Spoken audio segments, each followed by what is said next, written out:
नमस्कार विद्यार्थी मित्रांनो, एक्सक्लुझिव्ह स्टुडिओ तुमच्या सर्वांचे स्वागत आहे. मित्रांनो, आपण जिल्हा न्यायालयाला संगणक हा टॉपिक आहे जो की 8 मार्काला विचारण्यात जाणार आहे. तुम्हाला माहिती आहे, जे कोणी विद्यार्थी जिल्हा न्यायालयासाठी लिपिक या पदासाठी तयारी करत असतील त्यांनी मित्रांनो संगणक या घटकाकडे दुर्लक्ष करता कामा नये आणि त्याचं दुर्लक्ष होत आहे असं आम्हाला या ठिकाणी आढळून आलेलं आहे. त्यामुळे आपण 1-2 व्हिडिओ बनवण्याचा प्रयत्न केलेला आहे. मित्रांनो, हे सर्व प्रश्न या ठिकाणी TCSने जी काय आपली एक्झाम घेतली होती याच्यापूर्वी, जसे की बघा म्हाडापासून ते आतापर्यंत एक्साईजपर्यंत त्यामध्ये कॉम्प्युटरच्या घटकावर किमान एक तरी प्रश्न आहे त्यांनी त्या ठिकाणी विचारलेला आहे. त्यामुळे मित्रांनो, या घटकाकडे तुम्ही दुर्लक्ष करू नका आणि 8 मार्क मित्रांनो तुम्ही सिक्युअर करून ठेवा.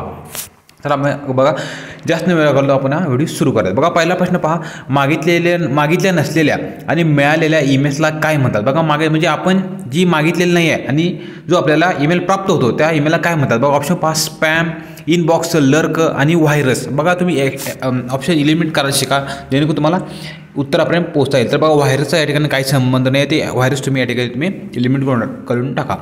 तर आता काय मग स्पॅम, इनबॉक्स आणि लर्क. मग ह्याचं उत्तर मित्रांनो आपल्याला स्पॅम म्हणजे काय, स्पॅमिंग म्हणजे काय, तर व्यावसायिक जाहिरातीच्या उद्देशाने किंवा व्यावसायिक धर्मांतर करण्याच्या हेतूने कोणत्याही प्रतिबंधित हेतूसाठी, म्हणजे फसवा हेतू असतो तो.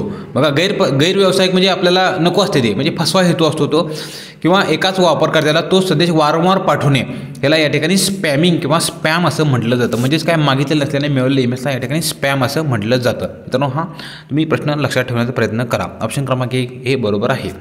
पुढचा प्रश्न बघा, ही संगणकाची तात्पुरत्या स्वरूपाची मेमरी आहे. बघा, संगणकाची मेमरी तुम्हाला माहिती पाहिजे. बघा, कॉम्प्युटर मेमरी 2 प्रकार पडतात हे तुम्हाला माहिती आहे का. बघा, इंटरनल मेमरी आणि एक्सटर्नल मेमरी. इंटरनल मेमरीला या ठिकाणी प्रायमरी मेमरी सुद्धा असं या ठिकाणी त्याला म्हटलं जातं. मग इंटरनल मेमरी कुठं आहे. इंटरनल मेमरी शिवाय कॉम्प्युटर वापरता येत नाही हे तुम्हाला माहिती पाहिजे. इंटरनल मेमरी ही कॉम्प्युटरच्या मदरबोर्डमध्ये वर बसवलेली असते आणि ती सिलिकॉन चिपच्या स्वरूपात असते. हे पण लक्षात ठेवा तुम्ही. इंटरनल मेमरीचे मित्रांनो 3 उपप्रकार आपल्याला या ठिकाणी सांगता येईल. तर रॅम एक आहे, रॉम एक आणि कॅशे. बघा, कॅशे तुम्हाला माहीत नसेल. रॅम माहिती आहे तुम्हाला, रँडम ॲक्सेस मेमरी, आणि रॉम म्हणजे काय, रीड ओनली मेमरी आणि कॅशे मेमरी. तर मित्रांनो, तात्पुरत्या स्वरूपाची आपल्याला या ठिकाणी विचारलेलं आहे. तर तात्पुरत्या स्वरूपाची मेमरी काय, तर याचं उत्तर सांगता येईल आपल्याला. रॅम ही कॉम्प्युटरच्या मेमरीमध्ये साठवलेली माहिती असते. ही मित्रांनो आपला कॉम्प्युटर जोपर्यंत चालू आहे, म्हणजे कॉम्प्युटर चालू आहे म्हणजे काय, तात्पुरतं त्याच्यामध्ये वीज प्रवाह चालू असेपर्यंत या ठिकाणी ती वापरता येते. वीज प्रवाह बंद झाला म्हणजे ही माहिती पूर्णपणे पुसली जाते. म्हणून या रॅमला तात्पुरती म्हणजेच काय, ओलाटाईल मेमरी असं म्हटलं जातं. रॅम मेमरीला ओलाटाईल मेमरी असं पण म्हटलं जातं. मित्रांनो, हे लक्षात ठेवा. ऑप्शन क्रमांक 4 मित्रांनो हे डेफिनेटली उत्तर बरोबर आहे. रॅम ही तात्पुरत्या स्वरूपाची मेमरी आहे, ओलाटाईल स्वरूपाची मेमरी आहे. पुढचा प्रश्न बघा, या संगणकाच्या मेमरीमधील माहिती आपण फक्त वाचू शकतो, मूळ माहितीमध्ये आपण बदल करू शकत नाही. बघा, आपल्याला लिपिकची परीक्षा द्यायची आहे हे तुम्ही डोक्यातून मित्रांनो अभ्यास करा. जास्त जास्त हार्ड लेवलचा मित्रांनो तुम्हाला अभ्यास करायचा नाही. लिपिकला सांगितले मी, पाठीमागचा व्हिडिओ जर तुम्ही पाहिला असेल तर कृपया तो आवर्जून पाहून घ्या. कारण सर्व प्रश्न मित्रांनो TCSचे आहेत. मी कुठल्याही एक्झामचे त्या ठिकाणी ॲड केलेले नाहीत, फक्त TCS. बाकी जे MPSCची वगैरे त्या ठिकाणी मी आपण ॲड केलेले नाहीत, फक्त TCS. कारण आपली एक्झाम TCS घेणार आहे हे तुमच्या लक्षात राहू दे.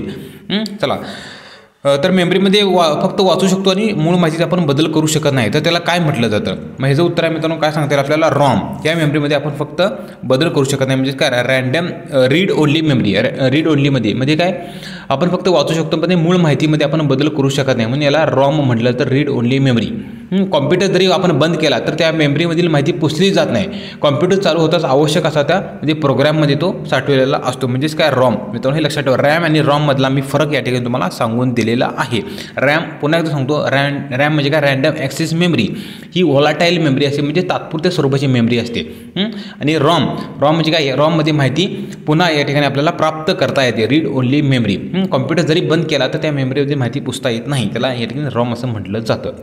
पुढचा प्रश्न, संगणकाचे स्टोरेज डिव्हाइस कोणते नाही. बघा, कोणते नाही त्याचा प्रश्न विचारल्याची पद्धत विचारला. कोणते नाही आहे म्हणजे 3 असणार आहेत, hard disk, pen drive, CD म्हणजेच काय, कॉम्पॅक्ट डिस्क आणि राउटर. तर ह्याचं तुम्ही पुन्हा एकदा प्रश्न या ठिकाणी ते वाचून घ्या. तर ह्याचं काय, तर ह्याचं मित्रांनो आपल्याला राउटर असं उत्तर सांगता येईल. हा संगणकाचा स्टोरेज डिव्हाइस नाही. तर पेनड्राईव्ह, CD, राउटर ही कॉम्प्युटरची या ठिकाणी प्रायमरी स्टोरेज डिव्हाइस आहे. तर हार्ड डिस्क हे या ठिकाणी तो दुय्यम स्टोरेज म्हणजे सेकंडरी डिव्हाइस आहे. तर ऑप्शन क्रमांक 4 हे मित्रांनो डेफिनेटली बरोबर आहे. पुढचा प्रश्न, जावा आणि C++ ही खालीपैकी कशाची उदाहरणे आहेत? बघा हे बरेच तुम्हाला माहिती आहे, पण ऑप्शन पहा बघा. त्यांना ऑप्शन देताना मराठीमध्ये कसं वेगळ्याच प्रकारची त्याची मित्रांनो ट्रान्सलेशन झालेलं आहे. संगणकाची आज्ञावली, संगणक कार्यक्रम, संगणक भाषा, संगणक हार्डवेअर. तर मित्रांनो जावा, C++, त्याचप्रमाणे आता लेटेस्ट असलेली पायथॉन मित्रांनो ही एक ही संगणकाची भाषा आहे. हे पण तुम्हाला माहिती असलं पाहिजे. संगणकाची भाषेवर मित्रांनो प्रश्न डेफिनेटली येणार. संगणकाची भाषा जावा आणि C++. पुढचा प्रश्न, जसं बघा यूट्यूबचा संबंध गुगलशी आहे, त्याचप्रमाणे इंस्टाग्रामचा संदर्भ या ठिकाणी कशाची आहे? बघा तुम्ही इंस्टाग्राम वापरता, बाकी तुमचं बरेच तुम्हाला माहिती आहे, तर इंस्टाग्रामचा संबंध आपल्याला या ठिकाणी कशाची लावता येतो? तर बघा ॲपल आहे, मेटा आहे, ट्विटर आहे, फेसबुक आहे. तर बघा इंस्टाग्रामचा संबंध मला तुम्ही कमेंट बॉक्समध्ये सांगायचा आहे. 6व्या प्रश्नाचं उत्तर मला तुम्ही कमेंट बॉक्समध्ये सांगायचं आहे. 6व्या प्रश्नाचं उत्तर तुम्ही मला कमेंट बॉक्समध्ये सांगायचं आहे. इंस्टाग्रामचा संबंध आपल्याला कशाशी सांगता येईल? पुढचा प्रश्न, बायनरी कोडेड डेसिमल म्हणजेच BCD. मित्र हे पण लॉंग फॉर्म लक्षात ठेवा तुम्ही. BCD मध्ये खालीपैकी किती बिट्स वापरतात? बघा 4 बिट्स, 8 बिट्स, 16, 16 बिट्स आणि 32 बिट्स. तर मित्रांनो याचं उत्तर आहे BCD मध्ये 4 बिट्स वापरतात. BCD मध्ये 4 बिट्स या ठिकाणी वापरले जाते. ऑप्शन क्रमांक 1 हे मित्रांनो बरोबर आहे. पुढचा प्रश्न, संगणकाच्या मुख्य मेमरीला आणखीन काय संबोधले जाते? बघा मुख्य मेमरी म्हणजे जी प्रामुख्याने वापरली त्याला काय म्हटले जाते? Hard disk, primary memory, secondary memory आणि इंटरनल मेमरी. बघा मी दुसऱ्या प्रश्नामध्ये कॉम्प्युटर मेमरीचे प्रकार सांगितले होते, त्याच्यावरच मित्रांनो या ठिकाणी पुन्हा एकदा प्रश्न रिपीट झालेला आहे. तर मित्रांनो याला म्हटलं जातं प्रायमरी मेमरी. संगणकाच्या मुख्य मेमरीला प्रायमरी म्हणजे प्राथमिक मेमरी म्हटलं जातं. प्राथमिक मेमरीमध्ये पुन्हा सांगतो रॅम, रॉम आणि कॅशे मेमरी यांचा या ठिकाणी समावेश होतो. त्याचं उत्तर आहे मित्रांनो ऑप्शन क्रमांक 2. प्रायमरी मेमरी ही संगणकाची मुख्य मेमरीला प्रायमरी मेमरी असं म्हटलं जातं. पुढचा प्रश्न, संगणकाचा मेंदू कशाला म्हटलं जातं? बघा अतिशय सोपा प्रश्न आहे. संगणकाचा मेंदू ब्रेन ऑफ कॉम्प्युटर कशाला म्हटलं जातं? हार्ड डिस्क, CPU, USB आणि रॅम.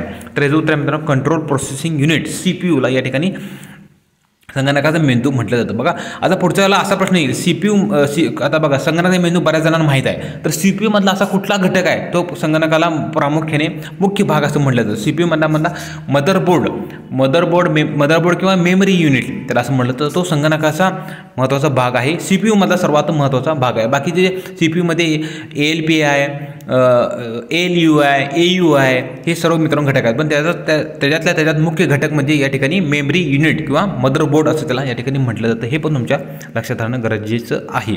बघा 9व्या प्रश्नाचं उत्तर या ठिकाणी CPU येतं. पुढचा प्रश्न, ट्विटर या सोशल मीडियावरून एखादा संदेश पाठवण्यासाठी जास्तीत जास्त अक्षर मर्यादा किती आहे? बघा जास्तीत जास्त अक्षर मर्यादा विचारली आपल्याला. तर बघा ट्विटर आपल्याला तुम्ही बरेच ट्विटर या ठिकाणी तुम्ही वापरता.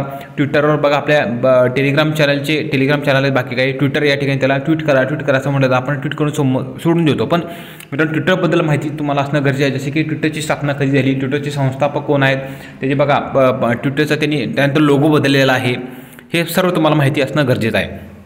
तर बघा काय होतं, तर ट्विटरने त्यांची संक्षिप्त मर्यादा आहे ना, म्हणजे जी काय संदेश पाठवण्याची शब्दांची मर्यादा आहे ही 280 हे शब्द असं इतकी वाढवलेली आहेत. बघा 280 मित्रांनो हे लक्षात ठेवा, 280 आहे. पण काही मला ह्याच्यावर जर मिळालं विकिपीडियावर तर मित्रांनो त्याची 10,000 आता शब्द असं केलेलं आहे असं त्यांनी मला एकानं सांगितलेलं आहे किंवा त्याच्यावर त्यांनी येत आहे 280 किंवा 10. पण सुरुवातीला मित्रांनो 140 होती. ट्विटरची सुरुवातीची शब्द मर्यादा ही 140 होती, नंतर 280 झाली आणि सध्या 10,000 आहे असं काही ठिकाणी ऐकायला मिळालेलं आहे किंवा पाहायला मिळालेलं आहे. पण एक्झॅक्टली आपल्याला माहिती नाही. तुम्हाला माहिती असेल तर मला कमेंट बॉक्समध्ये सांगायचं आहे. बघा आपला एकदा व्हिडिओ लाईक करा, शेअर करा. बघा तुम्ही जरी जिल्हा न्यायालयासाठी लिपिक या पदासाठी फॉर्म भरला असेल तर तुमचे मित्र मैत्रिणी कोणी जरी भरला असेल त्याला मित्रांनो आवर्जून आपला व्हिडिओ या ठिकाणी तुम्ही शेअर करा. कारण बघा 8 मार्काला मित्रांनो प्रश्न येणार आहे. बघा संगणकाद्वारे व्यवहार म्हणजे ई कॉमर्स संगणकाद्वारे व्यवहार म्हणजे ई कॉमर्स. तर संगणकीय पत्र व्यवहार म्हणजे काय? बघा हा पण प्रश्न या ठिकाणी सोपा होता. तर याचं उत्तर मित्रांनो ऑप्शन क्रमांक 1 ईमेल असं सांगता येईल. पत्र व्यवहार म्हणजेच काय? ईमेल. असे एका दुसरा प्रश्न आला तर मित्रांनो तुमचा तो बरोबर यायला पाहिजे. जंक ईमेलला काय म्हटलं जातं? जंक ईमेलला काय म्हटलं जातं? बघा स्पिनर स्क्रिप्ट, स्पूल, व्हायरस आणि स्पॅम. तर ईमेलला थोडक्यात सांगतो मी, ईमेल स्पॅमला जंक ईमेल असं सुद्धा म्हटलं. तर ईमेल कशाला? तर ईमेल स्पॅमला बघा स्पॅम आहे इथं, तर ईमेल स्पॅमला जंक ईमेलला स्पॅम असं सुद्धा म्हटलं जातं. जे हे ईमेलद्वारे मोठ्या प्रमाणात पाठवलेले एक संदेश असतात त्याला जंक ईमेल असं म्हटलं जातं. बाकीचं स्पिनर स्क्रिप्ट, स्पूल, व्हायरसचा तर काही संबंधच नाही, ती इलिमिनेट करून टाका तुम्ही. स्पूल आणि स्पॅममध्ये कन्फ्युजन झालं तर स्पॅम आहे, जंक ईमेल आहे स्पॅम असं म्हटलं जातं. लक्षात ठेवा. पुढचा प्रश्न बघा, सेकंदाच्या, अब्जाच्या, बिलियन भागाला काय म्हटलं जातं? बघा, microsecond, nanosecond, millisecond आणि टेराबाईट. तर बघा, सेकंदाच्या अब्जाच्या भागाला काय म्हटलं जातं?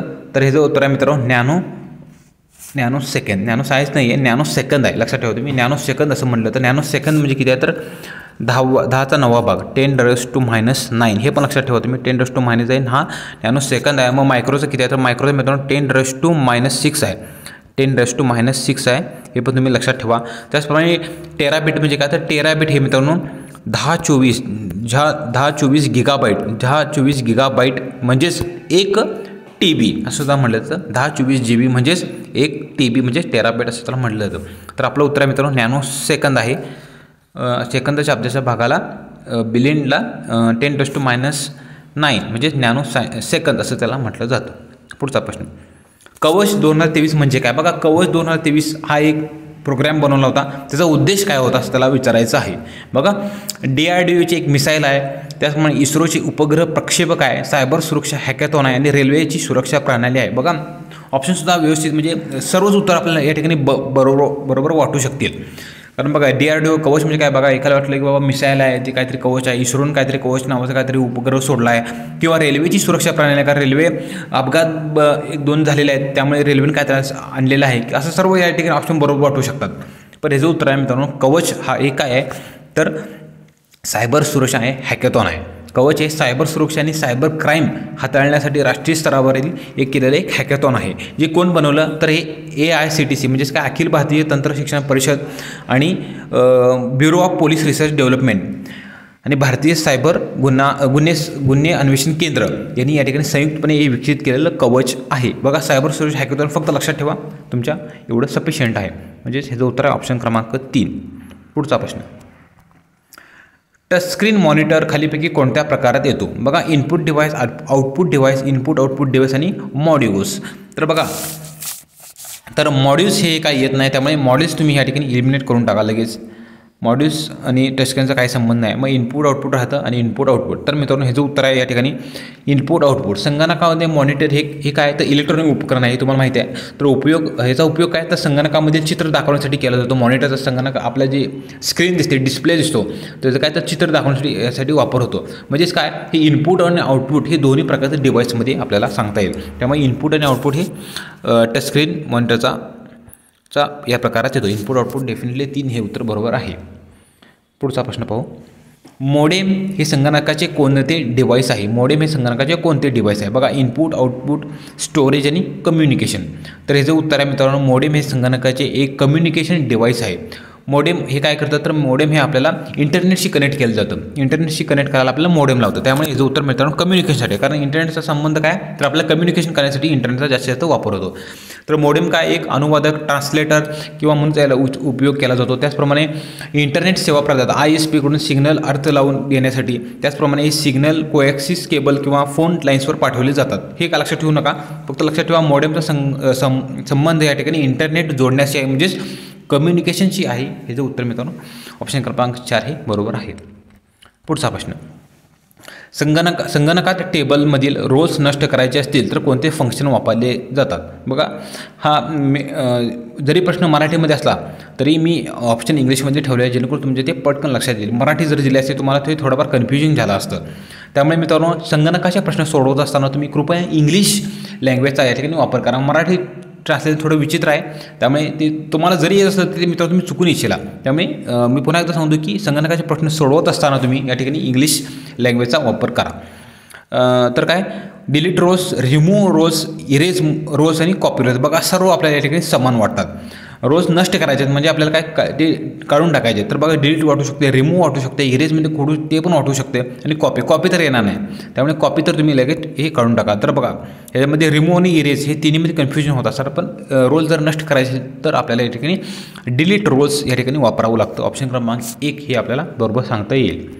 पुढचा प्रश्न, संगणकात टेबलचे एका सेलमध्ये रोज व कॉलम इन्सर्ट करण्यासाठी कोणते फंक्शन वापरले जाते. बघा आपल्याला संगणकाच्या बघा हे बरेचशी आपल्याला लिपिका संदर्भात असलेले बघा टायपिंग आपल्या लिपिकाला माहिती लिपिकाला मेन काय करतो टायपिंग करणं. तर कशात काय टायपिंग करणं तर कॉम्प्युटरमध्ये. त्यामुळे कॉम्प्युटर संदर्भात असलेले शॉर्टकट की हे तुम्ही पाठ करणं किंवा लक्षात ठेवणं अतिशय गरजेचं आहे. कारण आपला संदर्भ त्याच्याशीच आहे. एक्सेलमध्ये शीट तयार करणं, पॉवर पॉईंटमध्ये प्रेझेंटेशन तयार करून देणं हे सर्व मित्रांनो हे लिपिकाला काम करावं लागतात. त्यामुळे तुम्हाला power point, excel, MS word हे सर्व मित्रांनो या ठिकाणी तुमचे कीज किंवा ते पटपट तुम्हाला ते ओपन आणि त्यामध्ये टायपिंग करता आलं पाहिजे. तर काय संगणकामध्ये टेबल ह्याचं काय ऑप्शन सांगतो मी. Split cells, insert cell, cut cells आणि मूव्ह सेल्स. तर याचं उत्तर आहे मित्रांनो ऑप्शन क्रमांक 1 स्प्लिट सेल्स. सेलमध्ये रोज व कॉलम इन्सर्ट करण्यासाठी या ठिकाणी स्प्लिट सेल्स या ठिकाणी वापर केला जातो. ऑप्शन क्रमांक 1 हे बरोबर आहे. पुढचा प्रश्न. ही संगणकाची भाषा नाही. बघा संगणकाची वेगवेगळ्या प्रकारच्या भाषा असतात. त्याच्यामध्ये कोणती भाषा नाही. कोबॉल, जावा, C++ आणि MMS. तर मित्रांनो तुम्हाला माहिती असेल तर कोबॉल आहे, जावा आहे, C++ आहे, पायथॉन आहे. विविध वेगवेगळ्या प्रकारच्या मित्रांनो भाषा या ठिकाणी संगणकाच्या विकसित झालेल्या आहेत. फक्त MMS मित्रांनो हा आपल्या मोबाईल फोनची संदर्भात आहे. MMS पाठवतो ना आपण.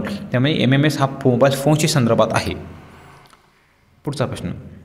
माहिती तंत्रज्ञान संदर्भात P2P अर्थ काय.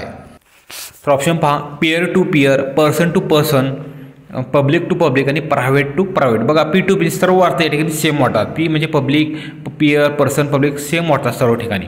तर जो उत्तर आहे मित्रांनो करेक्ट उत्तर आहे पीअर टू पीअर. P2P म्हणजे पीअर टू पीअर. हे म्हणजे काय याच्यामध्ये ग्राहक व सर्व्हर यांच्यामध्ये एक हे कनेक्टिंगचं एक डिव्हाइस आहे. तर पीअर टू पीअर हे जो उत्तर सांगता येईल ऑप्शन क्रमांक 1 पीअर टू पीअर. पुढचा प्रश्न. 1 टेराबाईट म्हणजे किती. बघा मग सांगितल्याप्रमाणे 1 टेराबाईट म्हणजे मित्रांनो 1024 गिगाबाईट. 1024 गिगाबाईट म्हणजे 1 टेराबाईट. मग 1 बाईट म्हणजे किती. तर 1 बाईट म्हणजे मित्रांनो 1 बाईट म्हणजे 8 बीट. 8 बीट लक्षात राहू दे तुमच्या. 1 बाईट म्हणजे 1 बीट. पुढचा प्रश्न. मायक्रो ब्लॉगिंग ॲप थ्रेड्स कोणी सुरू केले. बघा मायक्रो ब्लॉगिंग ॲप थ्रेड्स कोणी सुरू केले. ॲपल, गुगल, मेटा आणि टेस्ला. बघा हा चालू घडामोडी संदर्भात सुद्धा या ठिकाणी हा प्रश्न तुम्हाला जाऊ शकतो. तर बघा तर मायक्रो ब्लॉगिंग थ्रेड्स हे या ठिकाणी मेटा यांनी सुरू केलेलं आहे. मेटा कोणाचे तर फेसबुकचं नामकरण मेटामध्ये झालेलं आहे. तर हे उत्तर मित्रांनो मेटा असलं पाहिजे. फेसबुक तुम्ही आलं तर लिहून टाका. तर मेटाचं उत्तर. थ्रेड्स काय तर थ्रेड्स हे इंस्टाग्रामवर एक ॲडिशनल ॲप म्हणून या ठिकाणी स्थित आहे. जे की आपल्या मित्रांच्या यादीमध्ये जे आपले जे काही फ्रेंड्स असतात त्याच्या यादीमध्ये ते जे काही आपण जाऊन सर्च करतो बघा त्या मित्राचं वगैरे असलं त्याच्यामध्ये त्याच्या अबाउट इन्फॉर्मेशन त्यानं काय काय दिलेले आहे, त्याचे फ्रेंड्स कोण कोण आहे हे लिस्ट जर आपण या ठिकाणी जर चेक करत असेल तर त्याच्यावर लक्ष ठेवायचं काम या ठिकाणी त्याचा मायक्रो ब्लॉगिंग ॲप थ्रेड्स या ठिकाणी ते करत असतं. हे इंस्टाग्रामच्या संदर्भात आहे. हे पण तुमच्या लक्षात असणं पाहिजे. पुढचा प्रश्न. ॲनालॉगचे डिजिटल व डिजिटलचे ॲनालॉग ची कोणती प्रणाली करते. बघा सेट टॉप बॉक्स, मोडेम, नियम आणि इंटरनेट. ॲनालॉगचे डिजिटल आणि डिजिटलचे ॲनालॉग हे कोण कोण केलं जातं ते म्हणजे कोणातर्फे या ठिकाणी केलं जातं. तर मित्रांनो हे ह्याचं काम आहे तर मोडेमचं काम या ठिकाणी ॲनालॉगचे डिजिटल व डिजिटलचे ॲनालॉगमध्ये मोडेममध्ये या ठिकाणी केलं जातं. ऑप्शन क्रमांक 2 हे उत्तर बरोबर आहे. पुढचा प्रश्न. खाली कोणती एक ऑपरेटिंग सिस्टीम नाही. बघा जावा, अँड्रॉइड, लिनक्स आणि विंडोज. बघा तुम्ही कन्फ्युजन होऊ नका. ऑपरेटिंग सिस्टीम वेगळा विषय आहे आणि संगणकाची भाषा हा ठिकाणी वेगळा पार्ट आहे. तर बघा अँड्रॉइड आहे, अँड्रॉइड ऑपरेटिंग सिस्टीम आहे पण ते कॉम्प्युटरची नाही आहे. पण असं काय आपल्याला असं दिलेलं नाही की बाबा कॉम्प्युटरची सांगा किंवा मोबाईलची सांगा. तर मित्रांनो अँड्रॉइड ही एक ऑपरेटिंग सिस्टीमच आहे पण ही अँड्रॉइड ही मोबाईलची ऑपरेटिंग सिस्टीम आहे. त्यामुळे हे पण मित्रांनो आपल्याला बरोबर सांगता येईल. लिनक्स आहे आणि विंडोज पण ऑपरेटिंग सिस्टीम आहे. फक्त जावा मित्रांनो ही या ठिकाणी संगणकाची भाषा आहे. तुमच्या हे लक्षात राहील. जावा, C++, कोबोल, पायथॉन बरेच काय काय आहेत ती तुम्ही लक्षात ठेवण्याचा प्रयत्न करा. पुढचा प्रश्न. खालीपैकी हा इंटरनेटच्या वापरासाठी प्रचलित ब्राउझर आहे. इंटरनेटच्या वापरासाठी प्रचलित म्हणजे जो काय आपण सध्या वापरतो तो वेब ब्राउझर विचारले त्याला कोणता आहे. तर मायक्रोसॉफ्ट ऑफिस आहे का रे. तर मायक्रोसॉफ्ट ऑफिस हे ॲप आहे. त्यातील नाही मायक्रोसॉफ्ट इंटरनेट एक्सप्लोअर पुढे जाऊया विंडोज एक्सप्लोरर आणि मोडेमचा तर काही संबंध नाही. तर मोडेमशी तुम्ही इलिमिनेट करून टाका. मोडेम आणि मायक्रोसॉफ्ट ऑफिस हे नाही आहेत. तर राहिलं काय, तर मायक्रोसॉफ्ट इंटरनेट एक्सप्लोअर आणि विंडोज एक्सप्लोअर. तर विंडोज एक्सप्लोअर हे मित्रांनो या ठिकाणी एक ऑपरेटिंग सिस्टीम आहे. तर मायक्रोसॉफ्ट इंटरनेट एक्सप्लोअर हे वापरण्यासाठी एक प्रचलित ब्राउझर आहे. बघा वेगवेगळ्या प्रकारचे ब्राउझर आहेत, तुम्हाला माहिती पाहिजे. गुगल ब्राउझर आहे, क्रोम आहे, त्याचप्रमाणे ओपेरा आहे, त्याचप्रमाणे याहू आहे. हे मित्रांनो वेगवेगळ्या प्रकारचे सर्च इंजिन आहेत. पुढचा प्रश्न, मायक्रोसॉफ्ट ऑफिस ऑपरेटिंग सिस्टीममध्ये कोणता प्रोग्राम समाविष्ट नाही? बघा अँड्रॉइड, एक्सेल, पॉवर पॉईंट आणि वर्ड. बघा मगाशी सांगितल्याप्रमाणे ऑपरेटिंग सिस्टीममध्ये कोणकोणता घटक समाविष्ट नाही? तर मित्रांनो अँड्रॉइड ही स्वतःच एक मोबाईलची ऑपरेटिंग सिस्टीम आहे. तर ती मायक्रोसॉफ्टमध्ये कशी असेल, त्यामुळे ते उत्तर आपल्याला मिळालेलं आहे. बाकीचं एक्सेल, पॉवर पॉईंट, वर्ड हे सर्व मित्रांनो मायक्रोसॉफ्ट ऑफिस ऑपरेटिंग सिस्टीमचे प्रोग्रॅमिंग आहेत. तर अँड्रॉइड हे उत्तर या ठिकाणी आपल्याला सांगता येईल. पुढचा प्रश्न, SAS हे सॉफ्टवेअर कोणत्या व्यक्तीसाठी तयार केले आहे? बघा SAS म्हणजे का तुम्हाला सांगतो सर्वप्रथम या ठिकाणी. तर SAS हे या ठिकाणी screen access for all, screen access for all हे या ठिकाणी जे की तयार केलेलं आहे. बघा मग ऑप्शन पहा, मानसिकरित्या अपंग असणाऱ्यांसाठी, लहान मुलींनी, स्त्रियांसाठी, अंध व्यक्तींसाठी, सरकारी कर्मचाऱ्यांसाठी हे वापरण्यात येते. बघा ऑप्शन व्यवस्थित पाहिलं तर आपल्याला बऱ्यापैकी सर्व ऑप्शन या ठिकाणी योग्य वाटतात. पण SAS हे सॉफ्टवेअर मित्रांनो हे अंध व्यक्तींसाठी या ठिकाणी बनवण्यात आलेलं आहे. अंध व्यक्तीसाठी बनवण्यात आलेलं आहे. ऑप्शन क्रमांक 3 हे बरोबर आहे. बघा तुम्ही सध्या अभ्यास जर करत असताना महत्त्वाचे ॲप, बघा केंद्र सरकार किंवा महाराष्ट्र शासनातर्फे वेगवेगळ्या प्रकारचे ॲप या ठिकाणी ते विकसित करत असतं. तर ते ॲपसुद्धा तुम्हाला या ठिकाणी करणं गरजेचं आहे. एका दुसरा प्रश्न आला तर बघा आपल्याला जवळपास 8 मार्काला संगणक आहे. त्याच्यामध्ये चालू घडामोडीचेच तुम्हाला 3-4 प्रश्न या ठिकाणी दिसणार आहेत. मी तुम्हाला डेफिनेटली या ठिकाणी सांगतो.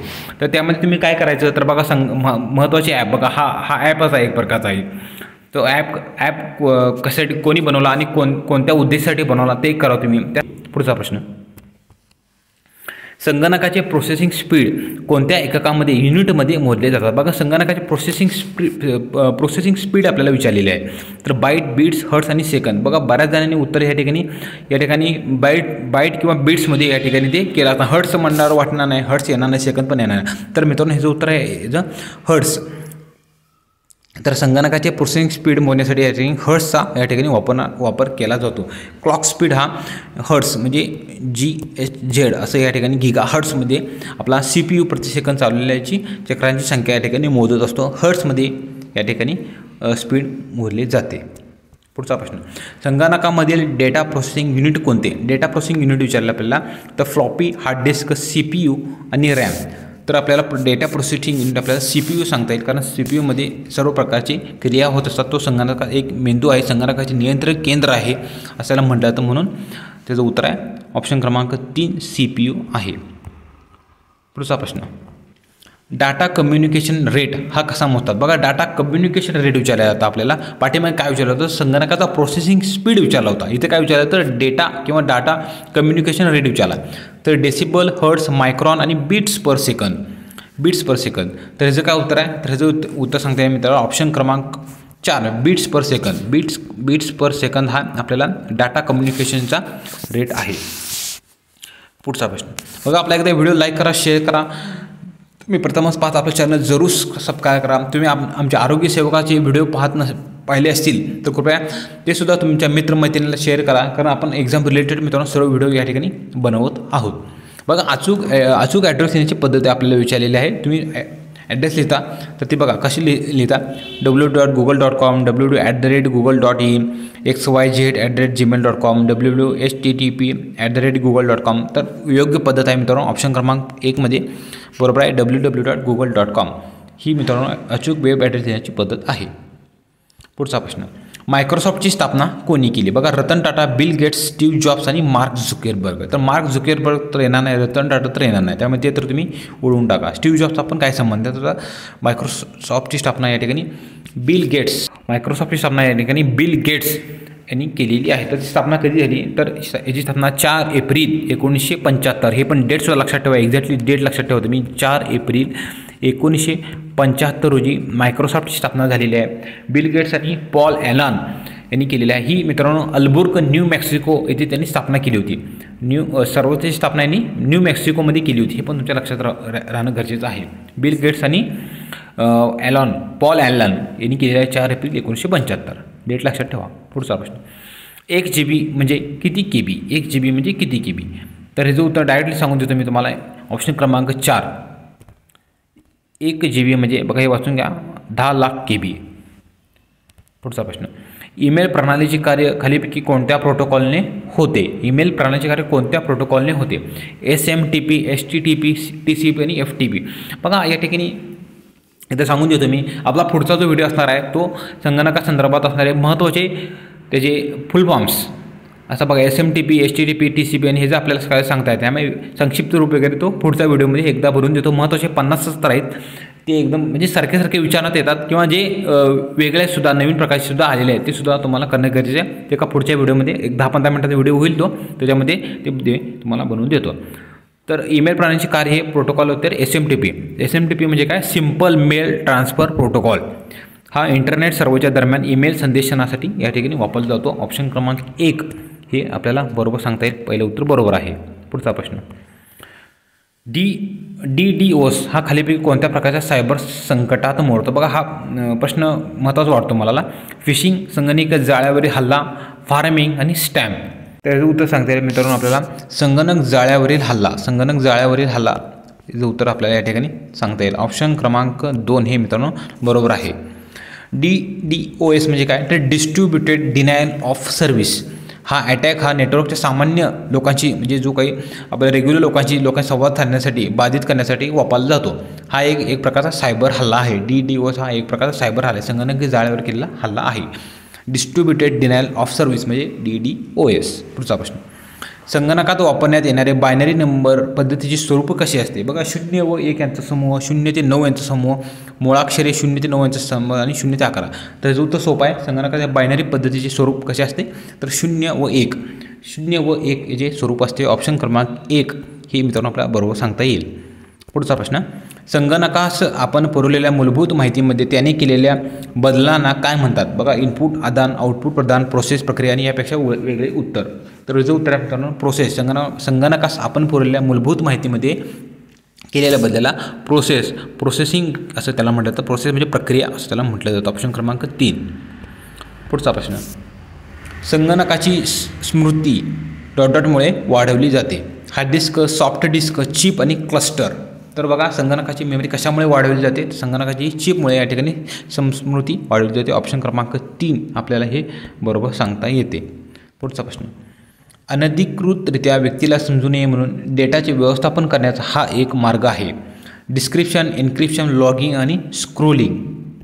तर जो उत्तर आहे मित्रांनो एन्क्रिप्शन म्हणजे काय? तर मित्रांनो एन्क्रिप्शन ही म्हणजे काय? तर माहिती एन्कोड करण्याची ही प्रक्रिया आहे. माहिती जी असते ना त्याच्यामध्ये एन्कोड करायची म्हणजे वेगळं. आता क्रिप्टो बघा तुम्ही, क्रिप्टोकरन्सी वगैरे ही संज्ञा ऐकलं असेल. तर क्रिप्टोमध्ये काय झालं जातं? तर ते जी कोडिंग असतं ते कोडिंग सोडवायचं असतं ते, तरच आपल्याला ते क्रिप्टोमध्ये ते कॉईन्स वगैरे मिळत जातात. म्हणजे काय ती माहिती एन्कोड करण्याची या ठिकाणी एक पद्धत आहे ही. किंवा माहिती किंवा डेटाचे संरक्षण करण्यासाठी गणितीय मॉडेल, गणिती क्रिया असतात ते वापर करून हे करण्याची स्क्रॅम्बलिंग करण्याची ती प्रक्रियासुद्धा आपल्याला या ठिकाणी सांगता येईल. पुढचा प्रश्न, इंटरनेटमध्ये जोडलेल्या संगणकास ॲड्रेस असतो त्यास काय म्हटले जाते? बघ ॲड्रेसला काय म्हटलं जातं?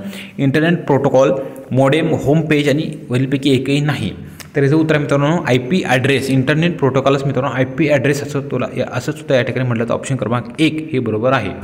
पुढचा प्रश्न, ईमेल पाठवण्याकरता व प्राप्त करण्याकरता कोणत्या प्रोटोकॉलचा वापर करतात? MSTP simple mail transfer protocol, POP post office protocol, IMAP interactive mail express protocol आणि वरीपैकी सर्व विधानं. तर हे जो उत्तर मित्रांनो ईमेल पाठवण्याकरता व प्राप्त करण्यासाठी MSTP simple mail transfer protocol, simple mail पाठवण्यासाठी. पुढचा प्रश्न, संगणक विश्वात डोमेन नेम सिस्टीम संदर्भात खालीपैकी चुकीची जोडी. बघा डोमेन नेम, बघा वेगळ्या प्रकारचे डोमेन नेम असतात. बघा व्यावसायिक असेल, बिझनेसमॅन असेल तर त्याला .com, शैक्षणिक संस्था असेल एज्युकेशन, सहकारी संघटना असेल तर BIZ. बघा सरकारी संस्था असेल तर हे आपल्याला चुकीचं आहे. तर याचं उत्तर आहे मित्रांनो सरकारी संस्था .gov असं सरकारी संघटनेचं असतं आणि सैनिकी संघटना .military हे मित्रांनो बरोबर आहे. पण चुकीचं विचारलं आपल्याला, त्यामुळे ऑप्शन क्रमांक 3 बरोबर आहे. पुढचा प्रश्न, 1 TB म्हणजे किती?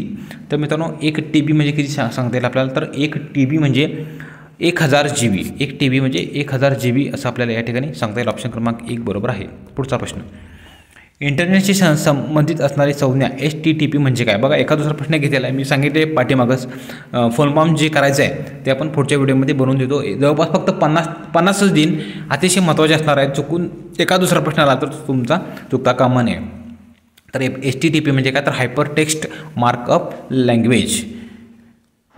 तर याचं उत्तर सांगते मित्रांनो, ऑप्शन क्रमांक ते hyper text transfer protocol. Sorry, HTML नाही विचारलं, HTTP विचारले, hyper text transfer protocol. HTTP hyper text transfer protocol हे मित्रांनो बरोबर आहे. पुढचा प्रश्न, सर बघा, आपण या ठिकाणी TCSने विचारलेले आत्तापर्यंत म्हाडा असू दे, त्याच्यानंतर जी एक्झाम झाले TP असू दे, DMER असू दे, DVET असू दे, तलाठी असू दे, सहकार असू दे, वनरक्षक फॉरेस्ट असू दे, एकही मित्रांनो आपण प्रश्न या ठिकाणी स्किप केलेले नाही. जवळ बघा, पाठीमागच्या व्हिडिओमध्ये 50 आणि आताच्या जवळपास 90 प्रश्न पण या ठिकाणी संगणकासंदर्भातले कव्हर केलेले आहेत. मित्रांनो, आपल्याला लिपिक जिल्हा न्यायालय लिपिकसाठी जवळपास 8 प्रश्न येणार आहेत हे आपल्याला माहिती आहे. त्यामुळे मित्रांनो हा घटकाकडे तुम्ही कृपया दुर्लक्ष करू नका. अजूनही वेळ गेलेला नाही आहे. तुम्ही हा व्हिडिओ पण बघाच आपला, आणि तुम्हाला अजून काय वाटतं ते तुम्ही स्वतः यूट्यूबवर शोधा किंवा तुमच्याकडे पुस्तक असेल तर त्याचा अभ्यास करा. पण फक्त आपण लिपिकाची परीक्षा देतोय हे समजून असे समजूनच तुम्ही प्रश्नाचा अभ्यास करा. कारण खूप डिटेलमध्ये जाणं गरजेचं नाही आहे. वरच्यावर मित्रांनो अभ्यास करणं अतिशय गरजेचं आहे, जेणेकरून तुम्हाला सोपे प्रश्न पण तुमचे चुकता कामामध्ये ते बरोबर आले पाहिजेत. आणि याच्यावरच या संगणक घटकावर आपल्याला मेरिट ठरणार आहे, जेणेकरून तुम्ही पुढे स्किल टेस्टला जाणार. मित्रांनो, तुम्ही जरी फॉर्म भरला नसेला तर तुमच्या मित्रमैत्रिणी जिल्हा न्यायालय लिपिकसाठी फॉर्म भरला असेल तर कृपया आपला व्हिडिओ या ठिकाणी तुम्ही जरूर त्यांना शेअर करा. पहिला आपला व्हिडिओ पाहिला असेल तो कृपया एकदा व्हिडिओ पाहून घ्या, जेणेकरून तुमचा हा दुसरा व्हिडिओ पण या ठिकाणी तुम्हाला पाहता येईल. मित्रांनो, व्हिडिओ पाहिल्याबद्दल थँक्यू सो मच.